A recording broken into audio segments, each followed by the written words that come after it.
ఈ కృష్ణకుమారి గారు ఇక చూస్తే ఈ ఫోన్ ట్యాపింగ్ విషయంలో ప్రణీత్ అందరూ రావులున్నాయండి. రాహుకాలమా ఏంటని కూడా అనిపిస్తుంది నాకోసారి. రాహుకాలం. రాహుకాలం వేరు. రావుకాలం ఇది వేరు. రాహుకాలం.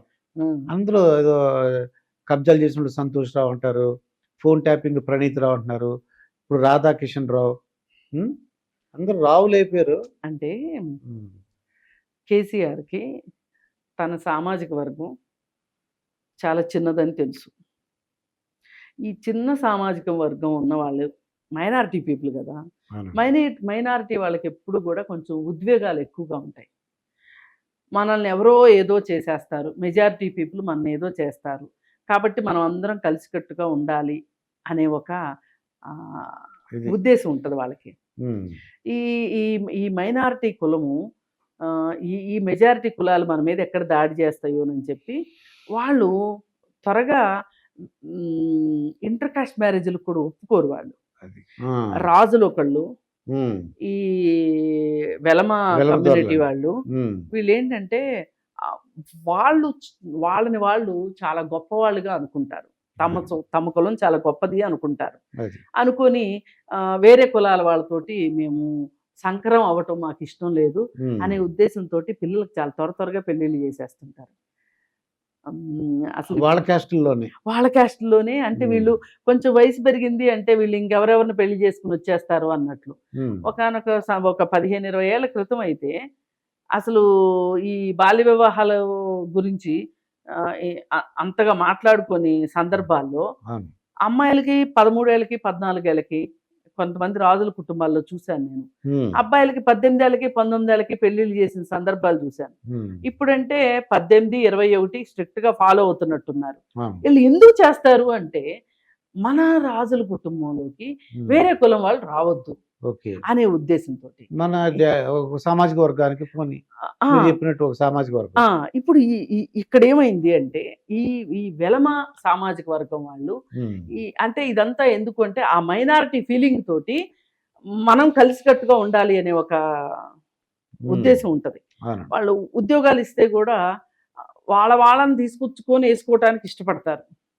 వేరే కులం వాళ్ళని అంత ఇదిగా నమ్మరు వాళ్ళు. అయితే ఇప్పుడు రాజకీయాల దగ్గరకు వచ్చేసరికి అసలు చెయ్యాలనుకున్నది తప్పుడు పని, ఫోన్ ట్యాపింగ్ అనేది.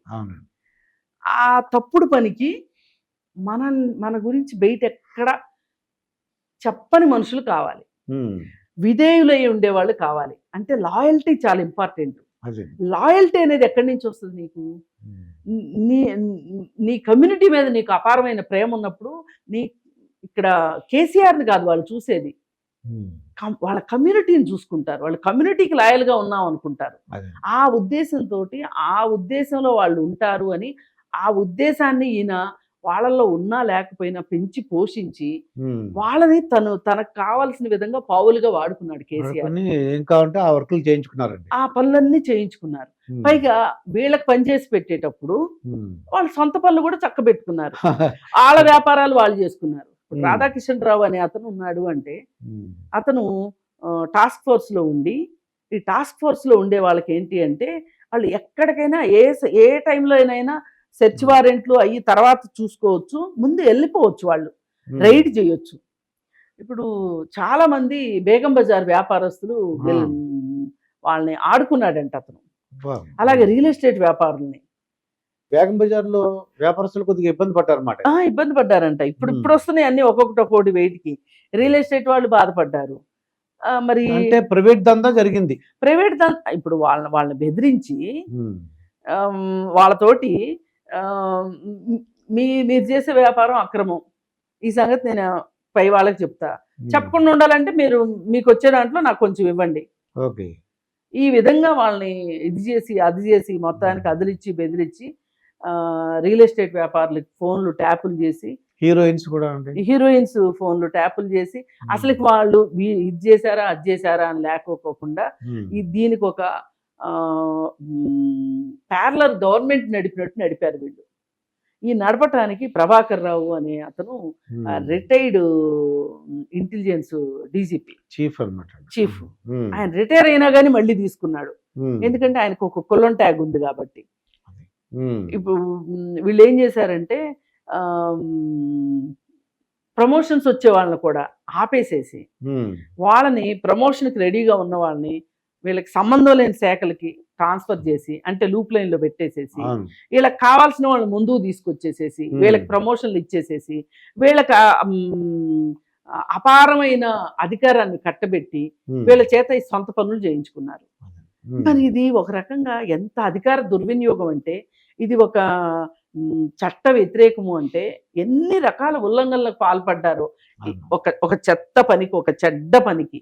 అది కేసీఆర్ కున్న అభద్రతా భావానికి ఈయన ఈ రోజు ఎంతమందిని బలి చేశాడు. వాళ్ళకైనా బుద్ధి ఉండాలి కదా. అందరూ జైలుకి వెళ్తారండి, అందరూ జైలుకి వెళ్తారు. ఆల్రెడీ వెళ్ళారు కదా. రాధాకృష్ణరావుని నిన్న సాయంత్రం అరెస్ట్ చేశారు, అంతకు ముందు భుజంగరావుని అరెస్ట్ చేశారు. ఇట్లా రకరకాల వాళ్ళని అరెస్టులు చేస్తా వస్తున్నారు. ఇక చివరికి వచ్చేసరికి ఒక పాయింట్ దగ్గరికి వచ్చేసరికి కేటీఆర్ కేసీఆర్ దగ్గరికి వస్తే కూడా ఆశ్చర్యపోవాల్సిన అవసరం లేదు. ఎందుకంటే సాక్షాత్తు ఒక ముఖ్యమంత్రి పదవిని కోల్పోయాడు రామకృష్ణ హెగ్డే గారు, పక్క రాష్ట్రం కర్ణాటకలో. అంటే ఈ ట్యాపింగ్ విషయం అనేది అంత చిన్న విషయం కాదండి. ఇది బయట దొరకనంత వరకు అందరూ దొరికారు. ఇప్పుడు దొంగలు, ఈ దొంగల ముఠా మొత్తం ఒక్కొక్కళ్ళు బయటకు వస్తున్నారు. ఈ దొంగల ముఠాని పెంచి పోషించింది కేసీఆరే కాబట్టి దానివల్ల పరోక్షంగా లాభపడింది కేటీఆర్ కాబట్టి ఇప్పుడు ఒక రకంగా చూస్తే ఇవాళ ఢిల్లీ లిక్కర్ స్కాము పెద్ద స్కామే కాదు దీంతో పోలిస్తే, ఈ స్కామ్ తో పోలిస్తే. అందుకని ఏ రకంగా చూసినా గానీ వీళ్ళు చేసింది చాలా చాలా తప్పు. ఈ రావులందరినీ తీసుకొచ్చి పెట్టడం వెనకమాల ఆయన తనకు విధేయతగా ఉంటారు, కులం కోసమైనా విధేయతగా ఉంటారు అని చెప్పి వాళ్ళని తీసుకురావటం అనేది కేసీఆర్ చేసిన అతిపెద్ద తప్పు. అలాగే పోలీస్ స్టేషన్స్ లో కూడా కీ పోస్టులలో చాలా చోట్ల రావుల్ని వేసాడు తీసుకొచ్చి. వేసి వాళ్ళందరూ కూడా వాళ్ళ ఇష్టానికి అసలు ఒక 4-5 సంవత్సరాలు అయితే చెలరేగిపోయి పెట్టేగిపోయారంటారు చూసారా, ఆ విధంగా దందాలు చేశారు వాళ్ళు. అసలు రియల్ ఎస్టేట్ వ్యాపారులా లేకపోతే పోలీసులా, అది ఇది కాదంటే ఇది మధ్యవర్తిత్వం చేసే బ్రోకర్ గాళ్ళ అర్థం కానంత పరిస్థితిలో పోలీసులు వ్యవహరించారు. దీనివల్ల సామాన్యులు చాలా చాలా ఇబ్బందులు పడ్డారు. కానీ ఎవరికి చెప్పుకోవాలో తెలియదు, ఎలా చెప్పుకోవాలో తెలియదు, ఎక్కడికి వెళ్ళాలో తెలియదు. ఇలా నరకం అనుభవించారు చాలా పోలీస్ స్టేషన్స్ లో.